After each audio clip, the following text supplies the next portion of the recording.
Y el día de hoy vamos a estar hablando sobre por qué somos protestantes. Y quizá a algunos de ustedes eso les va a sonar un poco extraño, quizá para otros no, pero quisiera que hablemos sobre qué fue este movimiento de reforma en el siglo XVI y por qué es que el día de hoy creemos como iglesia que necesitamos continuar el movimiento de la reforma de la iglesia por medio de la Sagrada Escritura. Dice la palabra de Dios en Mateo 15, versículo 1. Dice, entonces se acercaron a Jesús ciertos escribas y fariseos de Jerusalén diciendo, ¿por qué tus discípulos quebrantan la tradición de los ancianos? Porque no se lavan las manos cuando comen pan. Respondiendo él les dijo, ¿por qué también vosotros quebrantáis el mandamiento de Dios por vuestra tradición? Porque Dios mandó diciendo, honra a tu padre y a tu madre. Y el que maldiga al padre o a la madre, muera irremisiblemente. Pero vosotros decís, cualquiera que diga a su padre o a su madre, es mi ofrenda a Dios todo aquello con que pudiera ayudarte, ya no ha de honrar a su padre o a su madre. Así habéis invalidado el mandamiento de Dios por vuestra tradición. Hipócritas, bien profetizó de vosotros Isaías cuando dijo, este pueblo de labios me honra, mas su corazón está lejos de mí. Pues en vano me honran, enseñando como doctrinas mandamientos de hombres. Vamos a orar. Padre Celestial, rogamos ahora de tu ayuda, de tu bendición, para que podamos ser exhortados, Padre Celestial, y que seas tú el que nos muestre aquella doctrina que nosotros hemos de seguir como iglesia. Para la gloria tuya, lo pedimos en el nombre de tu Hijo Jesús. Amén. Cuando el joven Martín Lutero clavó las 95 tesis en la puerta de la iglesia de Wittenberg, un 31 de octubre de 1517, él probablemente no pensó que estaba encendiendo una llama que pondría en fuego a toda Europa y posteriormente al mundo. Ese día, el 31 de octubre de 1517, se ha considerado históricamente como el día en donde formalmente, diríamos, nace este movimiento de reforma.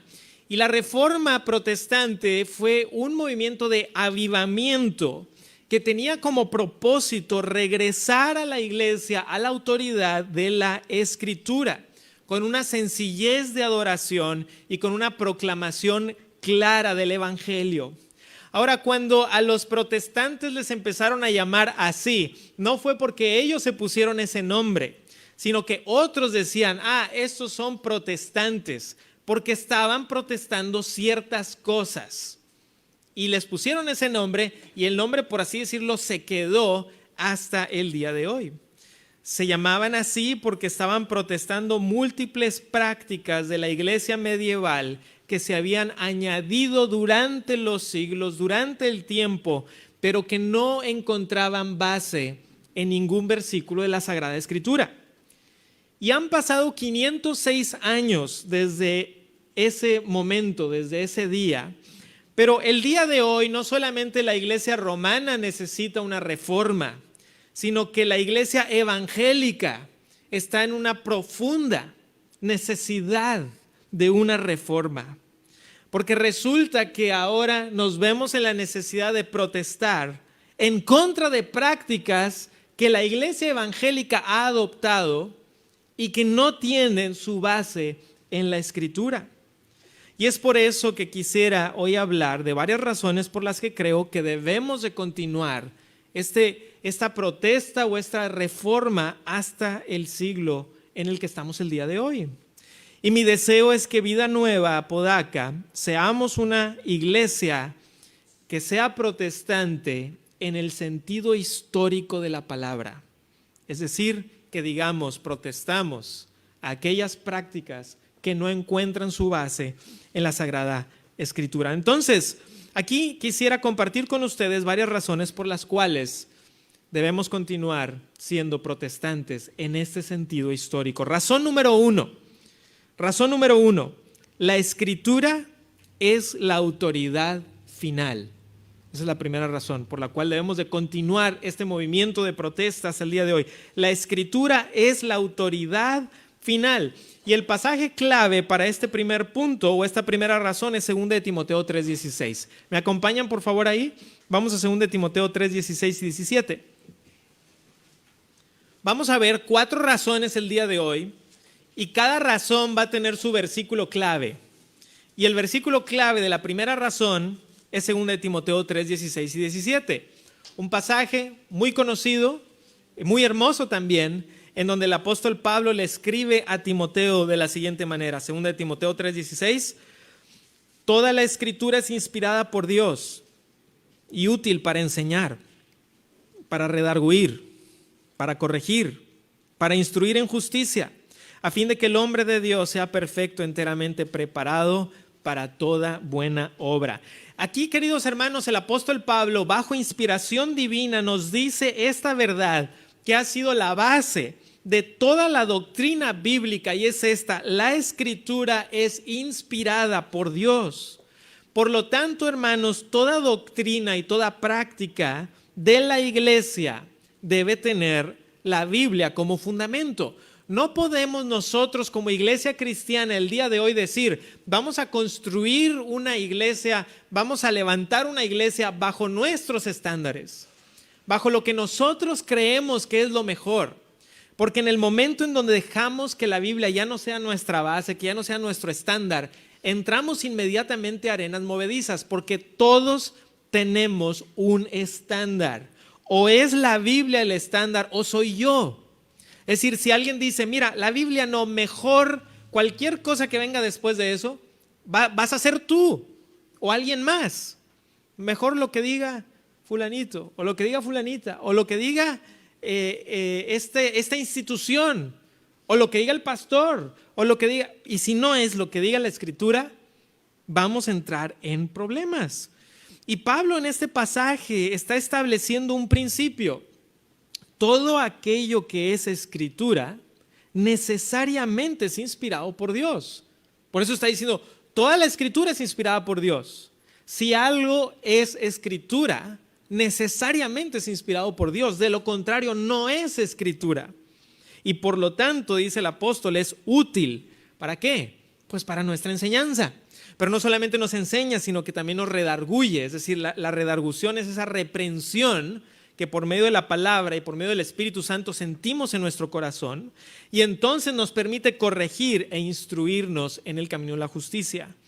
Esta es la manera de reformar la iglesia, hermanos, porque es la Biblia que nos instruye, y cuando nos instruye, nos redarguye. Oye, estamos mal en esto, y ya que nos ha redarguido, podemos corregir.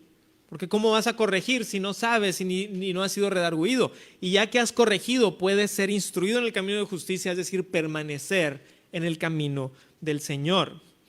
En 1646 se reunieron varios pastores y teólogos en Westminster, Inglaterra, y redactaron algo que el día de hoy se le llama la Confesión de Westminster, y en la cual se declara lo siguiente, y quiero que vean, porque los teólogos de Westminster estaban en plena reforma, y la pregunta que tenía la gente es, ¿dónde está la autoridad en la iglesia?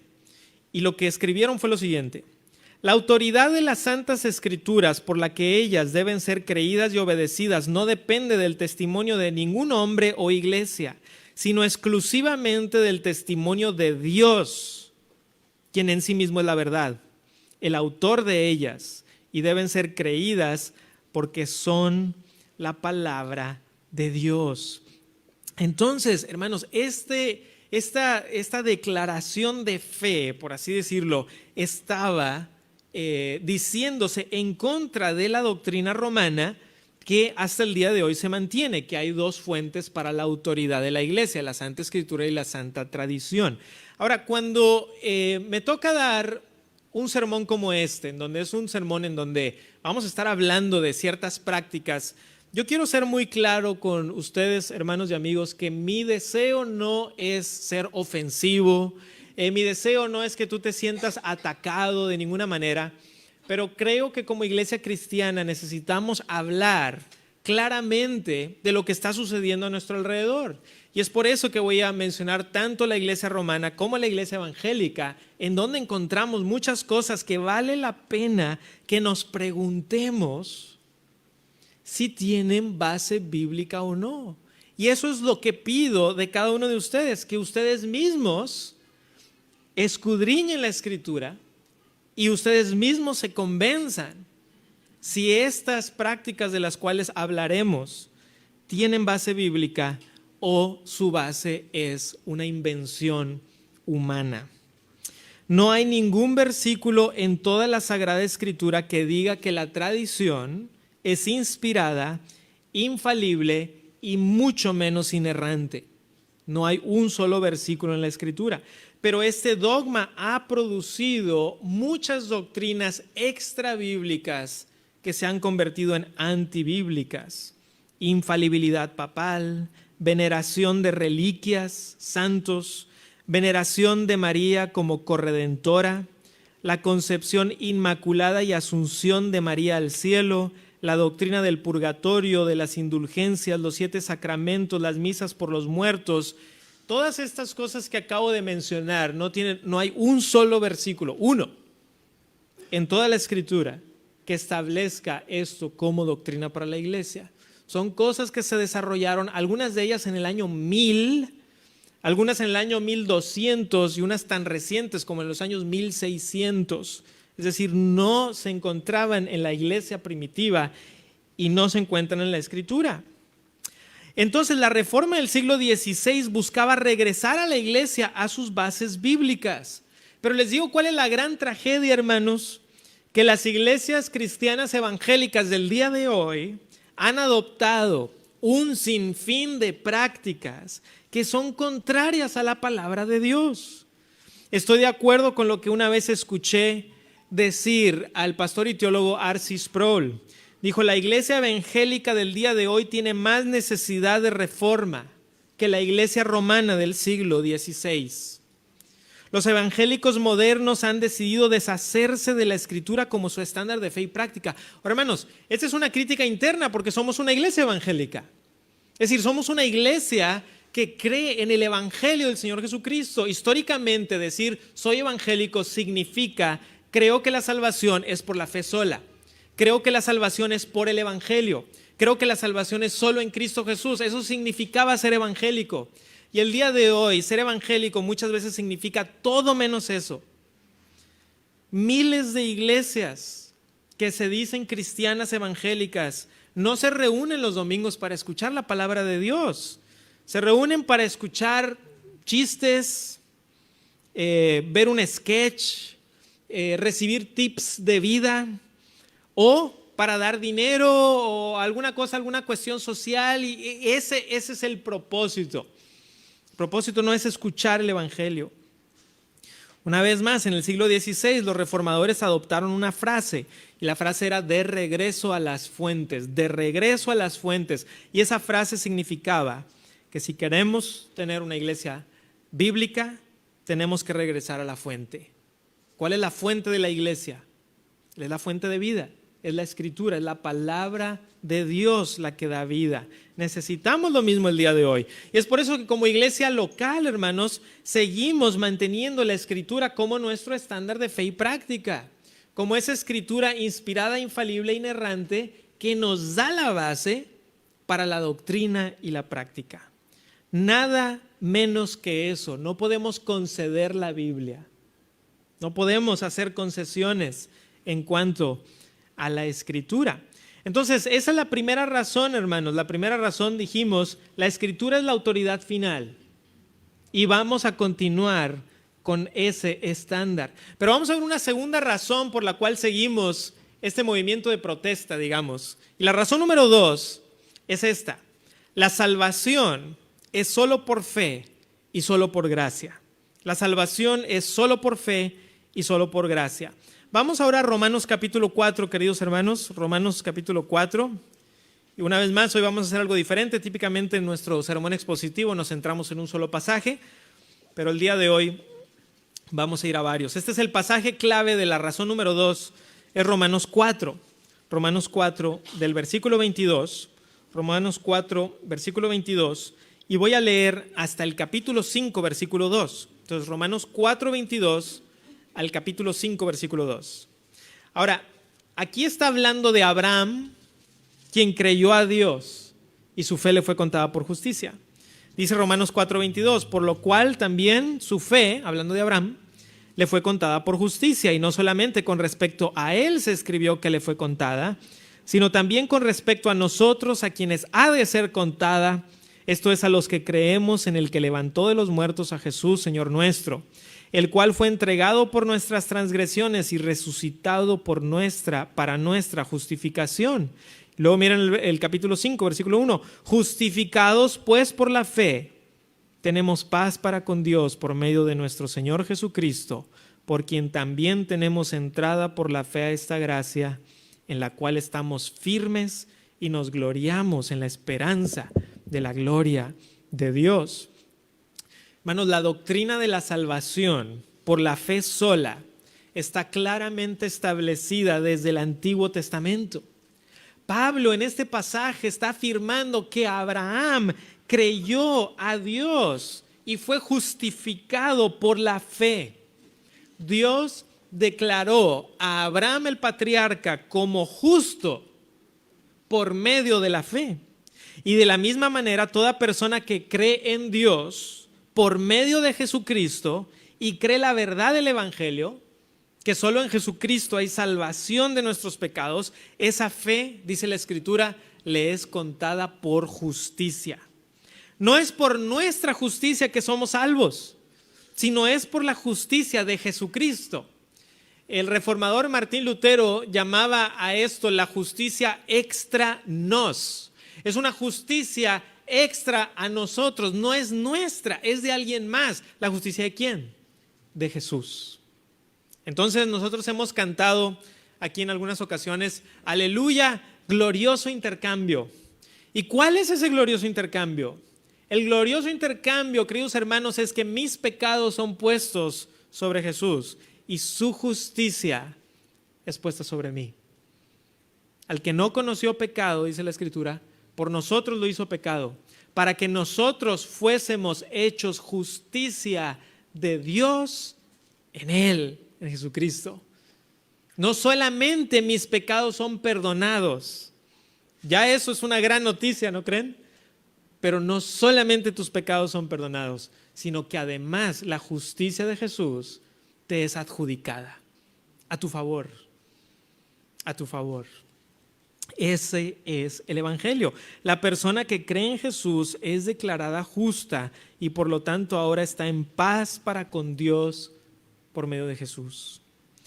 Aunque es verdad, hermanos, y lo hemos enfatizado aquí en nuestra congregación, que cada persona, y de hecho también se habló de esto la semana pasada, cada persona es responsable por ejercitar su fe y cada persona es responsable por poner o depositar su confianza en el Señor Jesucristo.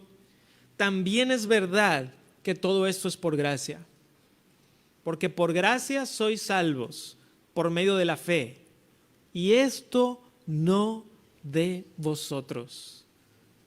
A lo mejor alguien dirá, bueno, es que la fe, eso es mío, ese es mi granito de arena, y esto no de vosotros, dice Pablo. ¿Por qué, Pablo? Porque es un don de Dios, no es por obras, para que nadie se gloríe, para que nadie diga, mira Dios, tú hiciste el 99%, pero yo hice el 1%, esa es mi gloria a Dios. Dios dice, no por obras. La salvación no es 99% por obras. Hermanos, la salvación no es 99.99% por obras. La salvación es 100% por gracia. 100% por gracia. Incluso las Escrituras, hermanos, hablan del arrepentimiento como una gracia de Dios. Porque tanto el arrepentimiento como la fe son indispensables para la conversión de un ser humano. Una persona que verdaderamente ha creído en Jesucristo debe de convertirse a Cristo, y la conversión tiene dos elementos: fe y arrepentimiento. Entonces a lo mejor alguien dice, está bien, Emanuel, te doy que la fe es un don de Dios, pero el arrepentimiento, ese sí es mi parte, ¿no? Una vez más, el arrepentimiento se ejercita por la persona. Cada persona es responsable por el ejercicio de tanto la fe como el arrepentimiento, pero la Escritura habla del arrepentimiento como un don de Dios. Se los voy a leer, Hechos 11:18. Entonces, oídas estas cosas, callaron y glorificaron a Dios diciendo, de manera que también a los gentiles, escuchen, ha dado Dios arrepentimiento para vida. Dios ha dado arrepentimiento para vida. No solamente lo vemos en Hechos. El apóstol Pablo en 2 Timoteo 2:25, se los leo yo. 2 Timoteo 2:25 dice que con mansedumbre corrija a los que se oponen, por si quizá Dios les conceda que se arrepientan para conocer la verdad. La palabra conceder y la palabra ha dado, la misma palabra en el griego original didomí, que significa dar. Dios lo ha dado.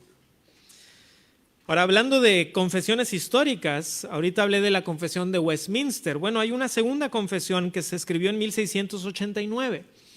O sea, esto es hace tiempo, ¿verdad? En 1689 se publica la Segunda Confesión Bautista de Londres, que dice lo siguiente sobre la salvación. Me gusta mucho esta definición. Me parece una definición acertada.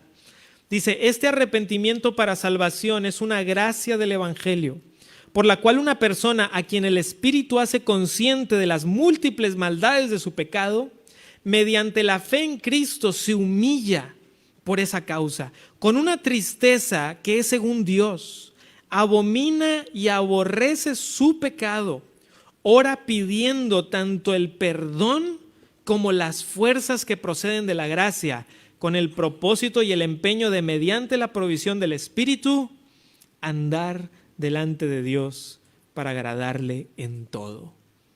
Me parece un excelente resumen de lo que significa la verdadera conversión. No es solamente repetir una oración, no es solamente decir algo de dientes para afuera.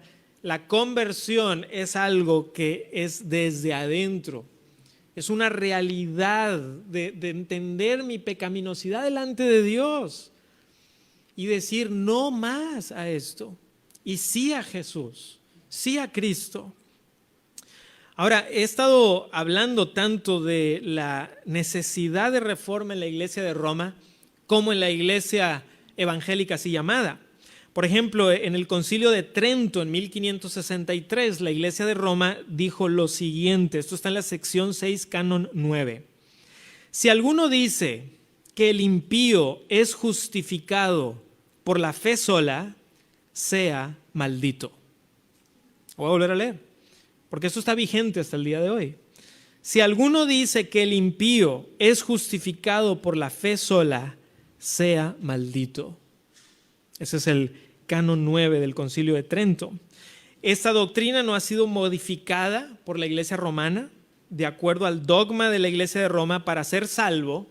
¿Cómo puedes ser salvo? De acuerdo a la Iglesia de Roma. Necesitas ejercitar la fe, hacer obras de caridad, participar del bautismo, participar de los sacramentos, hacer confesión y penitencia y purgar tus pecados en el purgatorio. Y mientras estás en vida, tomar de la Eucaristía. Entonces son varias cosas. ¿Okay? ¿Quieres ser salvo? Aquí están los requisitos. Y la iglesia evangélica históricamente ha dicho lo siguiente: ¿quieres ser salvo? Pon tu fe en Jesús.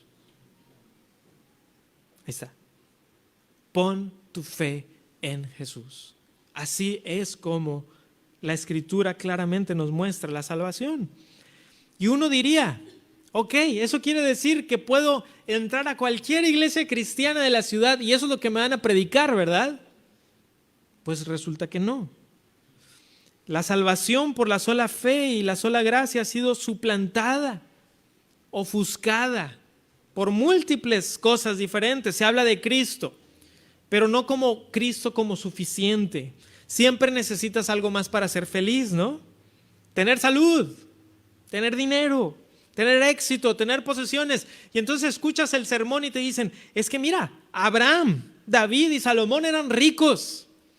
Y eso es lo que Dios quiere para ti, que seas rico y que seas poderoso y que tengas éxito. Y entonces la gente empieza a ambicionar esas cosas porque dice, oye, Yo quiero ser como Abraham, o yo quiero ser como David, o yo quiero ser como Salomón, o yo quiero ser como... Pero ¿qué pasa? Que se omiten los pasajes que hablan de la realidad del dolor y del sufrimiento. Y se omite trágicamente el hecho de que el mismísimo Hijo de Dios murió en una cruenta cruz y fue perseguido. Y sus apóstoles murieron como mártires. Y de la misma manera miles de personas han muerto por su fe en Jesucristo. Hermanos, por lo tanto debemos de mantener que la salvación es por la fe sola, por gracia solamente. No podemos conceder esa doctrina. Dijo Martín Lutero que esa era la doctrina por la cual la iglesia permanece en pie o cae. En el momento que nos deshacemos de esa doctrina, la iglesia se desmorona. No la verdadera iglesia, porque sabemos que ni las puertas del Hades pueden contra la iglesia del Señor Jesucristo, pero todas esas que supuestamente dicen ser iglesias, al conceder esta doctrina, también dejan de ser una iglesia bíblicamente hablando. Entonces, hermanos, hemos visto dos cosas. Empezamos hablando sobre la Escritura, ahora hemos hablado de la fe y de la gracia. Vamos a una tercera razón por la cual sigue siendo indispensable esta protesta o esta reforma el día de hoy. La razón número 3 es esta: la salvación es solo por medio de Cristo. La salvación es solo por medio de Cristo. Y nuestro pasaje clave va a ser 1 Timoteo capítulo 2. Vamos ahí, por favor. 1 Timoteo 2, 1 al 6. 1 Timoteo 2, del 1 al 6. Dice así la Escritura, 1 Timoteo 2:1, exhorto ante todo que se hagan rogativas, oraciones, peticiones y acciones de gracias por todos los hombres, versículo 2, por los reyes y por los que están en eminencia, para que vivamos quieta y reposadamente en toda piedad y honestidad, porque esto es bueno y agradable delante de Dios nuestro Salvador, el cual quiere que todos los hombres sean salvos y vengan al conocimiento de la verdad. Porque hay un solo Dios y un solo mediador entre Dios y los hombres, Jesucristo, hombre, el cual se dio a sí mismo en rescate por todos, de lo cual se dio testimonio a su debido tiempo. En este pasaje, hermanos, este hermoso pasaje, el apóstol Pablo está haciendo una exhortación a tener oraciones que sean amplias y que sean evangelísticas, que sean oraciones por todos, por los reyes, por los que están en eminencia. O sea, Pablo está diciendo, ora, y ora con esta mentalidad misionera. Estas oraciones son agradables delante de Dios. A Dios le agrada que oremos de esa manera. ¿Por qué? Porque dice el apóstol Pablo, Dios quiere que todos los hombres sean salvos. Hermanos, esta es la voluntad de deseo de Dios. Pudiéramos decirlo, el deseo del corazón de Dios es la salvación de toda la humanidad, por supuesto. O sea, esa es su voluntad de deseo. Esa voluntad de deseo la vemos expresada en otros pasajes, como por ejemplo en Isaías 45:22, mirad a mí, sed salvos todos los términos de la tierra, porque yo soy Dios y no hay nadie más. Es decir, el deseo de Dios es que su iglesia tenga un corazón evangelístico, y que su iglesia no haga ningún tipo de discriminación evangelística. Vamos a predicar el evangelio a toda criatura, en todo lugar, en toda época, a toda etnia, a todo tipo de color de piel y color de ojos, a cualquier idioma. ¿Por qué? Porque el corazón de Dios es la salvación. Y Dios quiere que los hombres vengan al conocimiento de la verdad. ¿Cuál es el conocimiento de la verdad? Que hay un solo Dios, el Dios verdadero, el Dios revelado, y hay un solo mediador, Jesucristo, hombre. Es este Jesús, el Hijo de Dios encarnado, que se dio en rescate por todos, dice aquí el apóstol Pablo. Hermanos, puesto que el sacrificio de Cristo tiene un valor infinito, tiene una suficiencia infinita. Es decir, es suficiente para todos en ese sentido, por su valor. Ahora, por supuesto que este pasaje no está afirmando que todas las personas sean salvas sin excepción. ¿Por qué? Porque sabemos trágicamente que incontables personas rechazan a Dios y pasan la eternidad en la condenación. No está afirmando que todos sean salvos sin excepción, sino que la salvación es para todos sin distinción, a todo aquel que cree. Y que la eficacia de la sangre del Señor Jesucristo es para aquellos que depositan su fe en Jesucristo. Ahora, en el periodo medieval se levantó una facción de la iglesia romana y nunca han sido mayoría, pero tienen cierta influencia hasta el día de hoy, en donde decían que María no solamente era madre de Dios, cosa con la cual los protestantes estaban de acuerdo, pero decían, no es que sea madre de Dios, es que es corredentora y comediadora con Jesús. Ahora, esto por supuesto va en contra de la clara enseñanza de la Escritura que acabamos de leer, que dice que hay un solo Dios y un solo mediador. Y en algunas ocasiones, hermanos, puesto que a mí me gusta la teología y también como mi llamado como pastor, pues me pongo a escuchar cuáles son los mejores argumentos a favor de algunas de estas doctrinas, de la comediación de María o la veneración de los santos. Y digo, a ver, ¿cuáles son los mejores argumentos que hay? Y siempre que escucho estos mejores argumentos, digo, regreso a la Escritura. O sea, la Escritura es clara al respecto. Es clara al respecto. No es algo como que digas, pues mira, no estoy tan seguro, en una de esas, y no nada más Jesús es mediador. No, hay un solo Dios y un solo mediador. Así es de clara la Escritura. La gracia salvadora de Dios nos es mediada por Cristo. Una vez más, insisto tristemente, en las iglesias cristianas evangélicas del día de hoy, se ponen incontables obstáculos para que una persona sea salva. El obstáculo del dinero, ¿verdad? Dios sí te va a salvar, pero primero tienes que dar tanto. El obstáculo de una devoción que vaya más allá de lo que la Escritura dice, que aquí están mis requisitos y entonces serás salvo. A veces es el obstáculo de una lealtad absoluta al pastor, que lo que diga el pastor, eso es, lealtad absoluta, y entonces serás salvo. Pues hermanos, déjenme les digo que eso tampoco está en la Escritura. Que ese tipo de elevar a una persona y decir, mira, es que él es mi apóstol, mi profeta, y pues ¿qué es esto, no? ¿Dónde quedó la protesta? ¿Dónde quedó la reforma? Si estamos regresando a eso mismo.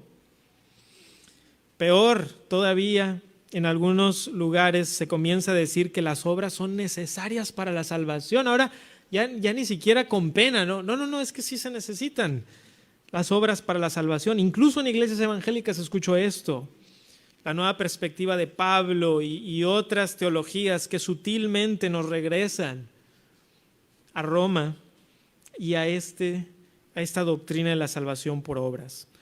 Y hermanos, una vez más, digo esto con todo respeto para todos, ¿verdad? Pero creo que es importante que mantengamos la Escritura como nuestro estándar, porque de lo contrario no estamos cumpliendo con lo que Dios quiere para su iglesia. Y esto nos lleva a la última razón número 4. La gloria es toda para Dios. ¿Por qué queremos seguir siendo protestantes en el sentido histórico de la palabra? Porque la gloria es toda para Dios y queremos mantener eso. Y nuestro pasaje clave es Romanos 11, que ahorita Abner lo leyó en el tiempo de la adoración en canto. Romanos capítulo 11, versículos 33 al 36. Romanos 11, 33 al 36. Este pasaje me encanta, es un pasaje hermoso. Dice, oh profundidad, el 11:33, oh profundidad de las riquezas, de la sabiduría y de la ciencia de Dios, cuán insondables son sus juicios, inescrutables sus caminos. Porque ¿quién entendió la mente del Señor o quién fue su consejero? ¿O quién le dio a él primero para que le fuese recompensado? Porque de él y por él y para él son todas las cosas, a él sea la gloria por los siglos. Amén. A esto se le llama una doxología. De hecho, también ahorita cantamos uno de los himnos, se llama la doxología. Y una doxología es como una oración de adoración, es cuando se eleva una palabra de adoración a Dios. Esto viene de la palabra doxa. Doxa en griego quiere decir gloria. Y esta hermosa doxología, que se encuentra ya prácticamente en la última sección del libro de Romanos, no muchos saben cuál es el contexto de esta doxología.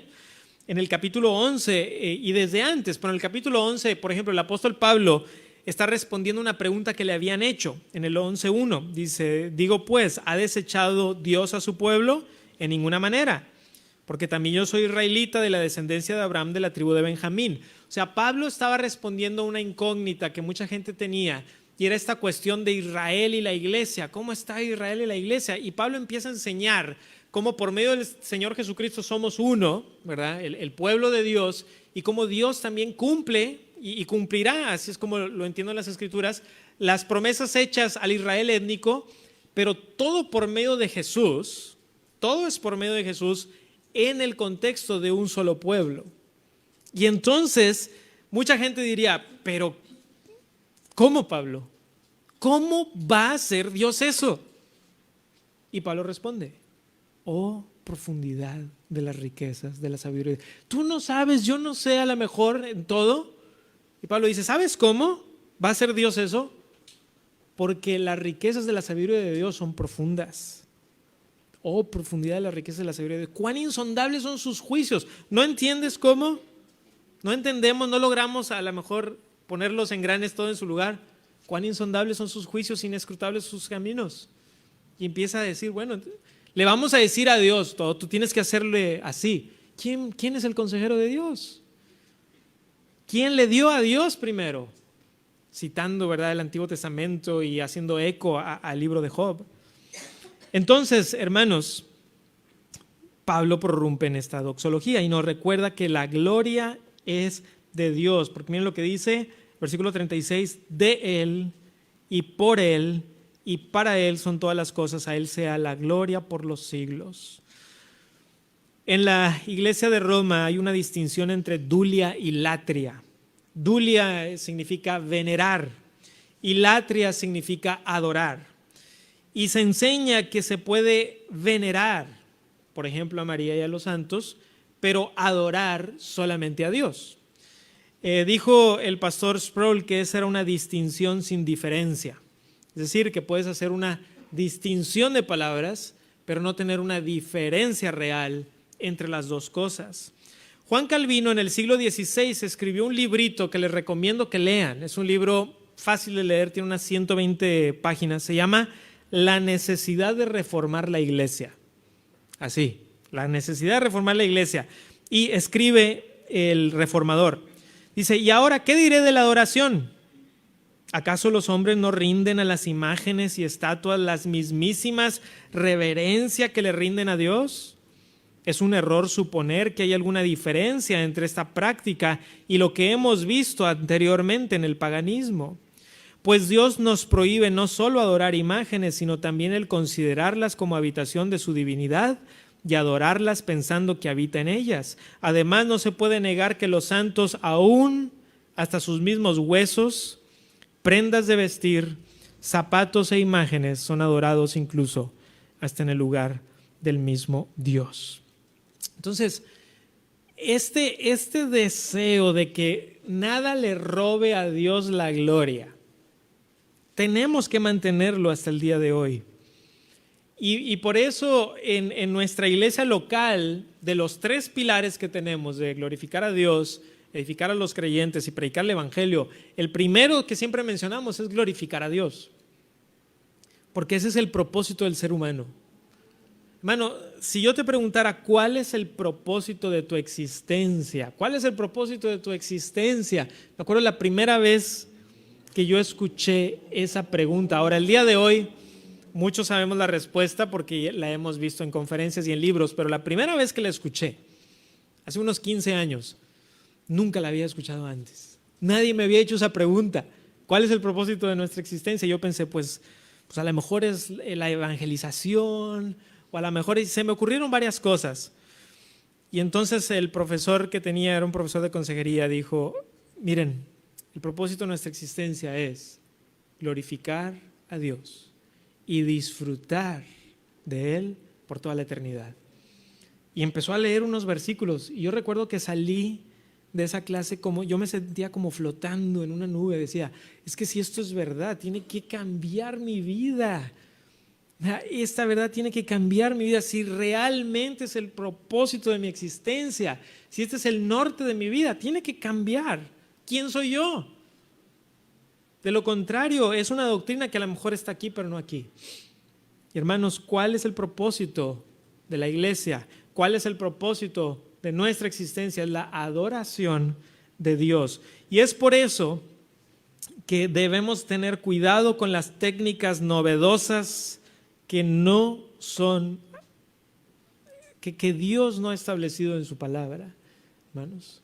Y eso lo vemos el día de hoy en la iglesia evangélica promedio, ¿no?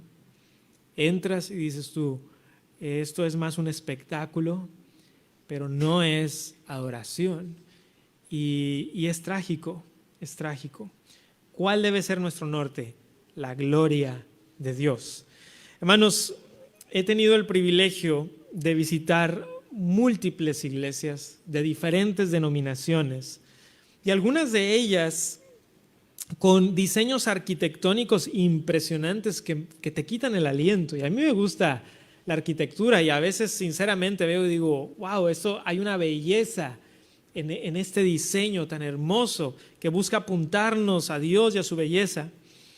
Pero lo que me he dado cuenta, hermanos, es que al final la belleza más grande que existe, el tesoro más precioso que tenemos, es el Evangelio mismo. Allí donde el Evangelio se predica, donde las ordenanzas verdaderamente se llevan a cabo, donde la santidad se busca, allí es donde está Dios. Allí es donde está Dios. Y puede ser en el lugar más humilde del planeta Tierra. Pero ahí está Dios, si verdaderamente se le está adorando. Así que mantengamos eso hasta el día de hoy y que sea nuestro propósito. Vamos a orar. Padre Celestial, te damos las gracias, Señor, porque tú eres un Dios bueno con nosotros. Y, Señor, lo primero que quisiéramos decir delante de ti es que reconocemos nuestras propias faltas como iglesia, Señor. Guárdanos de pensar que esta es la iglesia perfecta, porque no lo es, Señor. Tú estás perfeccionando tu iglesia. Tú la estás perfeccionando. Y no es una iglesia perfecta porque nosotros no somos perfectos en el sentido final. Estamos siendo perfeccionados. Pero lo que sí queremos pedirte es que nos ayudes a ser una iglesia bíblica. Que nos ayudes a buscar tu rostro en oración y en adoración. Señor, nos estremecemos al pensar en Nadab y Abiú, que ofrecieron fuego extraño y fueron consumidos. Nos estremecemos al pensar en Usa, que tocó el arca y en ese momento murió. Señor, nos estremecemos al pensar en Ananías y Zafira, que pensaron que podían engañar al Espíritu Santo. Y no queremos, Señor, caer en eso. Y por eso pedimos de tu protección, pedimos de tu ayuda, pedimos de tu guía, Señor. Y ayúdanos a que aquello que hagamos, lo hagamos con sinceridad de nuestro corazón, que lo hagamos con el motivo de poder bendecir a los demás. Y te rogamos que esto sea así, Señor. Para la gloria tuya lo pedimos. Amén. Amén, hermanos.